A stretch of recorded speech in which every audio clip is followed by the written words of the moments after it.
대부분 알지 못했던 전자폐기물의 처리 그리고 가치에 대해서 설명할 구조 에코피아입니다. 이 그림은 IT 업계의 아버지인 스티브 잡스를 전자폐기물로 한번 만들어 본 것입니다. 목차는 다음과 같습니다. 첫 번째, 최근 들어 전자폐기물 처리가 중요해지는 이유입니다. 전자폐기물의 현황과 그 가치를 우리나라의 상황과 연계지어서 이를 설명할 예정입니다. 두 번째로, 국내의 전자폐기물 처리가 어떤 문제를 안고 있는지 구체적으로 살펴볼 겁니다. 세 번째, 국외의 전자폐기물 처리 현황을 살펴볼 겁니다.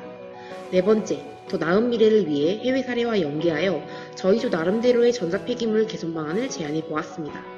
마지막으로 전자폐기물을 제대로 처리함으로써 얻을 수 있는 기대 효과에 대해서 설명해 보겠습니다.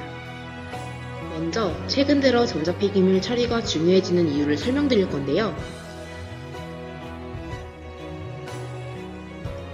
우리나라의 전자폐기물은 대부분 외국으로 보내 처리해 왔습니다.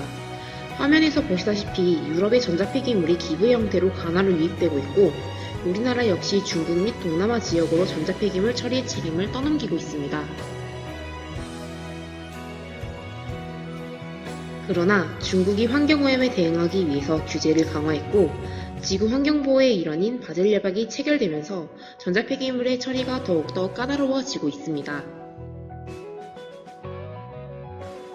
중국의 대부분의 전자폐기물의 처리를 의존하고 있던 한국은 이 전자폐기물들을 동남아시아로 옮겼는데 이 아시아 국가들마저 받아들일 수 있는 용량을 초과하게 되면서 이 국가들 또한 규제를 강화시켰습니다. 처리할 곳이 없어진 한국에는 수많은 전자폐기물이 쌓여만 가고 이로 인한 피해는 커져갈 수밖에 없습니다. 1996년 우리나라가 OECD에 가입하면서 농업 분야와 환경 분야만 개발도상국 지위를 유지하였습니다. 하지만 2019년 10월 25일에 농업 분야의 개도국 지위를 포기하였습니다. 따라서 선진국 지위를 받음에 따라 환경 분야도 선진국 수준의 규제를 준비할 필요가 있습니다. 첨단 산업에는 다양한 희귀금속을 사용하게 되는데 이 산업이 증가하게 되면서 희귀금속 수요량이 증가하였습니다. 그에 따라 희귀금속량이 부족하게 되었는데 전자제품 속에는 코발트 등의 다양한 희귀금속이 들어있어 이를 해결할 수 있습니다. 이 그림은 스마트폰에 들어있는 금속의 종류입니다. 코발트, 금, 텅스텐, 은, 마그네슘, 네오디뮴 등 희귀금속들이 존재한다는 것을 알 수 있습니다. 따라서 스마트폰을 재활용하면 첨단 산업에 부족한 금속들로 사용할 수 있습니다. 자세히 살펴보자면 2014년에 판매된 스마트폰 기준으로 회수할 수 있는 자원은 알루미늄 28,851톤, 구리 19,665톤, 마그네슘 7,213톤, 코발트 7,002톤, 주석 1,573톤입니다. 다음은 전자폐기물의 발생 현황입니다.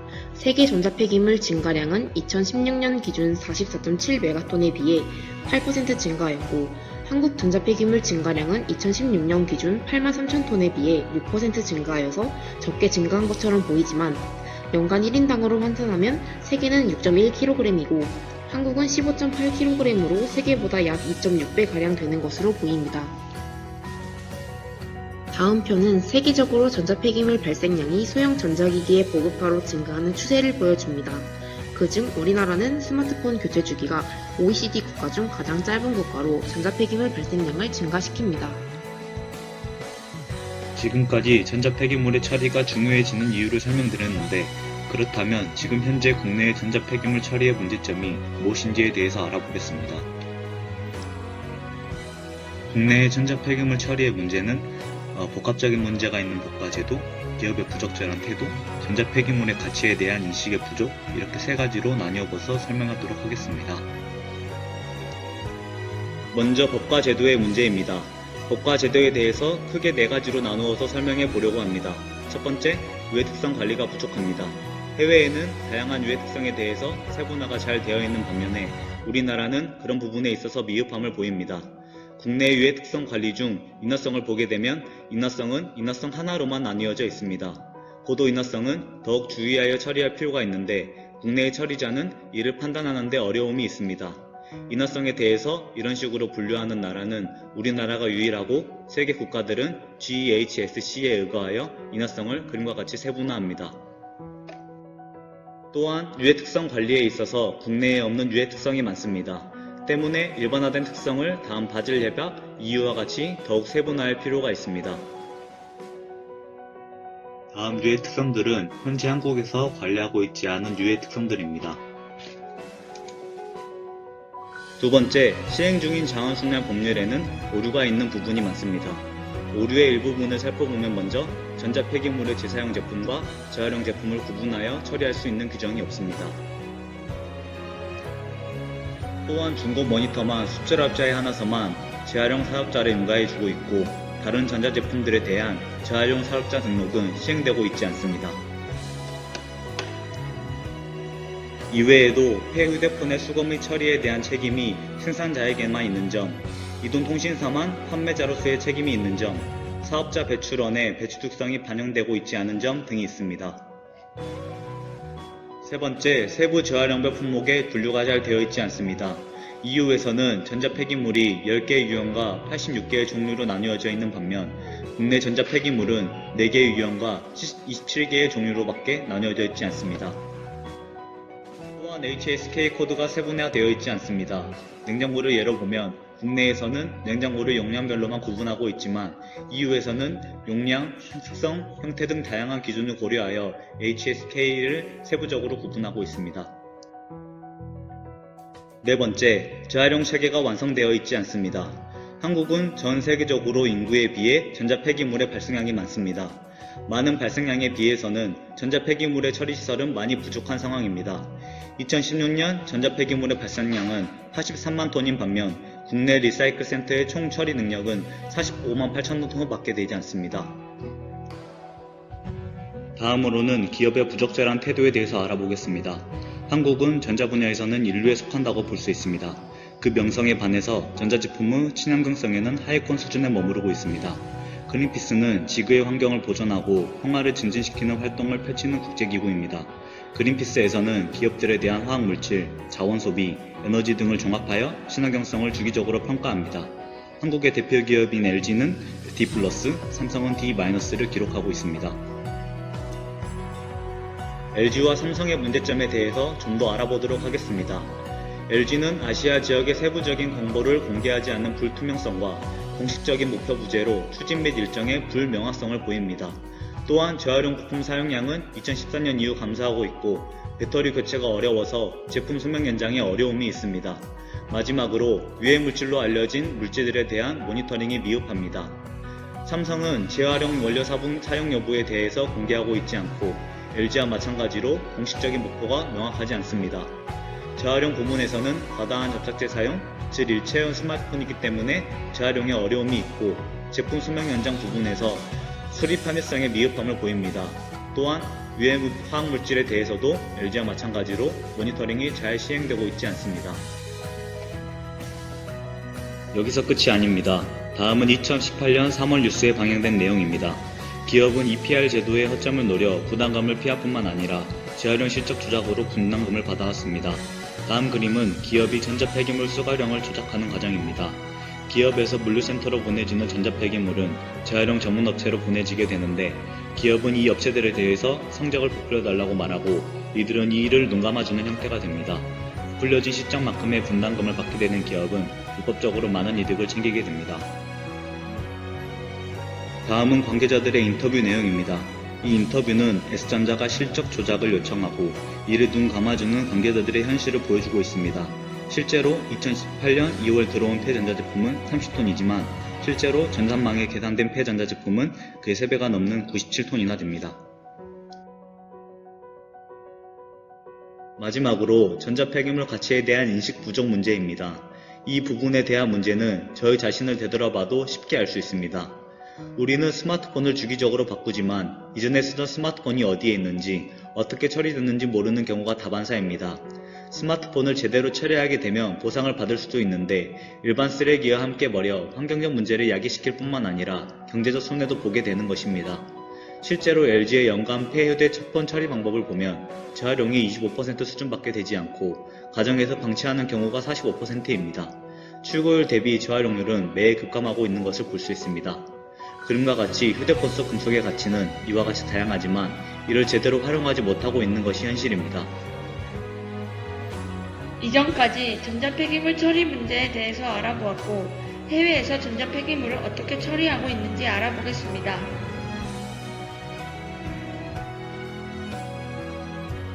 먼저 일본에 대해서 살펴보도록 하겠습니다.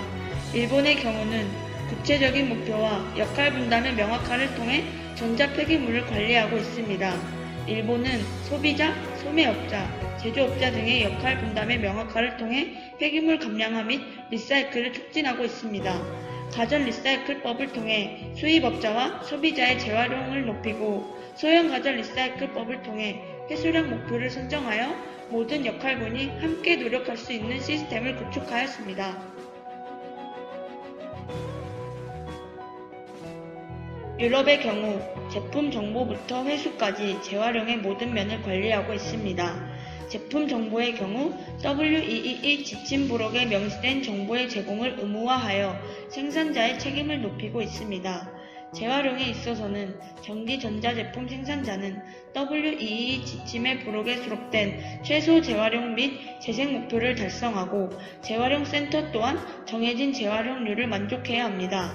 이러한 법률로 재활용을 높일 수 있습니다. 회수의 경우 판매 지역 내 소매점에 반경 20m 이상의 무료 수거 장소를 갖춰야 하며, 소형 제품은 최종 소비자 근처에 수거 장소를 제공해야 하는 법률이 있습니다. 또한 회원국은 전자제품의 회수율 목표치를 반드시 만족해야 하는 의무를 갖습니다.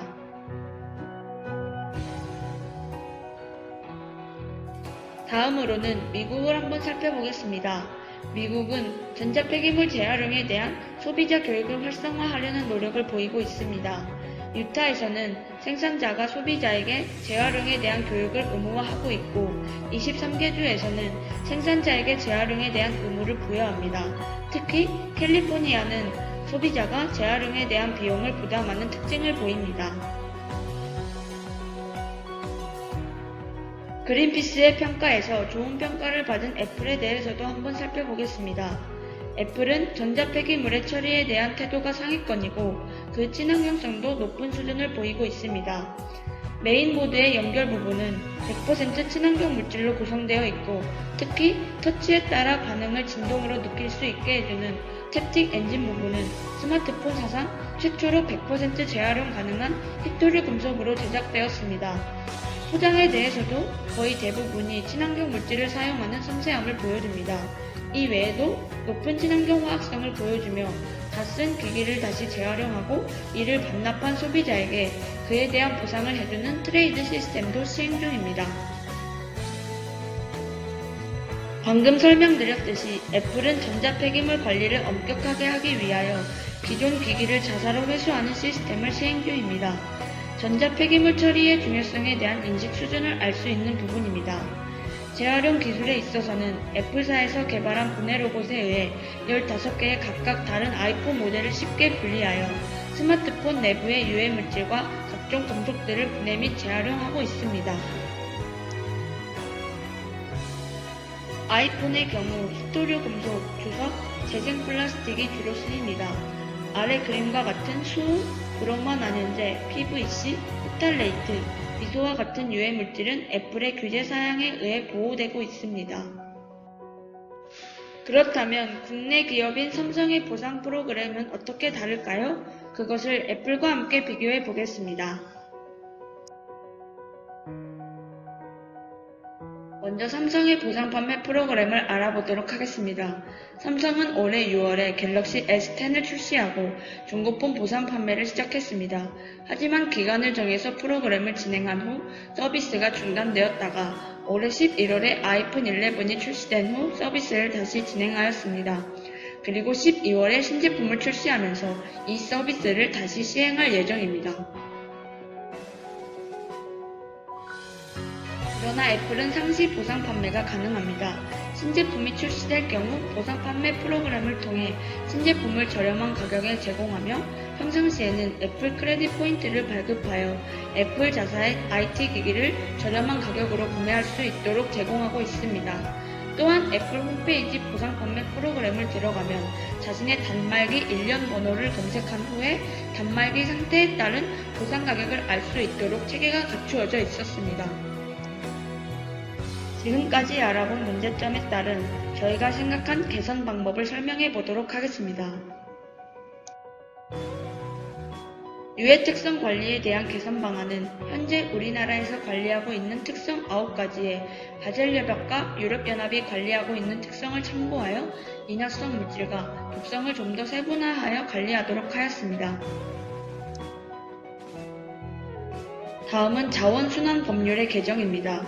제품의 잔존 수명, 에너지 효율성, 제품별 동작 확인, 외관을 고려하였고 판매자, 생산자, 지자체, 전문 수거 대행 조직 등 수거 주체를 대상으로 재사용 제품과 재활용 제품을 구분할 수 있는 가이드라인을 개발하였습니다. 그리고 중고전기 및 전자제품 수출업자 인가 기준을 확대하였습니다. 현행의 중고모니터 수출업자에 국한하는 조항을 폐지하고 적정 수출업자에 의한 수출 실적은 품목에 관계없이 생산자가 수거 실적에 활용할 수 있도록 규정하였습니다. 또한 휴대폰 생산자와 이동통신사 간의 역할 분담을 재조정하였습니다. 협의체 구성을 의무화하여 의무 규정 및 책임 소재를 협의체 차원에서 분담하였고 휴대폰의 적정 재사용 사업자 인가 및 실적을 인정하였습니다. 다음은 현행 규정의 생산자에 대한 정의를 변경하였습니다. 해외 제도의 의무 여건 대상자를 근거로 하여 생산자에 대한 정의를 재정립하고 휴대폰에 대한 특별 규정을 도입하였습니다. 마지막으로 폐제품을 배출하는 사업자의 의무 규정을 신설하였습니다. 해당 사업장에서 입찰 방식을 통해 폐 PC를 배출하는 경우 생산자 수거 조직 및 전문 수거 대행 조직만이 참여할 수 있도록 규정하고 재활용 제품을 적절하게 구분하였는지 알아보기 위해 사업장으로부터 직접 양도가 불가능하도록 규정하였습니다. 다음은 우리나라의 전자폐기물 분류가 세분화되지 않은 점을 유럽연합의 분류를 바탕으로 더 세분화해 보았습니다. 기존의 대형, 중형, 소형 가전제품, 우편 및 전산기기의 4가지 분류에서 각각의 유형에 따라 더 세분화하였습니다. 다음은 소비자의 인식을 개선하기 위한 방안입니다. 미국 유타의 제도를 바탕으로 생산자가 소비자에게 재활용을 교육하고 전자폐기물 재활용을 권장하는 공익 광고를 제작하거나 올바른 처리법에 관한 포스터를 제작하는 것입니다. 공익 광고나 포스터를 통해 재활용의 필요성과 무상 방문 수거 서비스 프로그램 등의 정보를 알려주어 소비자들의 재활용을 권장하였습니다. 앞에서 개선한 방법으로 전자폐기물을 잘 처리하였을 경우 얻을 수 있는 경제적 가치에 대해 알려드리도록 하겠습니다. 다음 표는 주요 희귀금속의 수요초과 예상에 대한 그래프입니다. 2050년 예상 누적 수요량은 이와 같지만 경제적 매장량은 훨씬 적습니다. 전자기기는 다양한 금속들을 가지고 있기 때문에 도시광산을 활성화하여 부족한 양을 충족시킬 수 있습니다. 일본의 경우 글로벌 경기 침체로 인해 비철금속 분야가 어려움을 겪고 있는 상황임에도 불구하고 도시광산, 리사이클링 분야를 발전시키며 비철금속 분야에 비하여 안정적인 수익을 만들어내고 있습니다. 따라서 우리나라도 도시광산을 활성화시켜 경제적 이익을 창출해야 합니다. 한국전자회로산업협회 자료에 따르면 PCB 생산 원가의 20%는 금값에 해당하며 1조 4천억 원이 사용되고 있습니다. 이는 톤당 2,330만원의 금액으로 재활용을 한다면 다량의 금을 얻을 수 있다는 것을 알 수 있습니다. 오른쪽 그림은 대형가전, 소형가전, 핸드폰의 경제적 가치를 보여주는 그림입니다. 대형가전에서 해소한 경제성이 있는 물질은 고철, 알루미늄, 봉 및 합성수지로 구성되어 있고 그 경제적 가치는 배출량 기준으로 연 3,919억 원이며 소형가전에서 산출된 경제적 가치는 연 2,864억 원입니다. 휴대전화기의 경제적 가치는 배출량 기준으로 연 740억 원이며 한국전자폐기물의 총 경제적 가치는 연 7,523억 원으로 추정됩니다.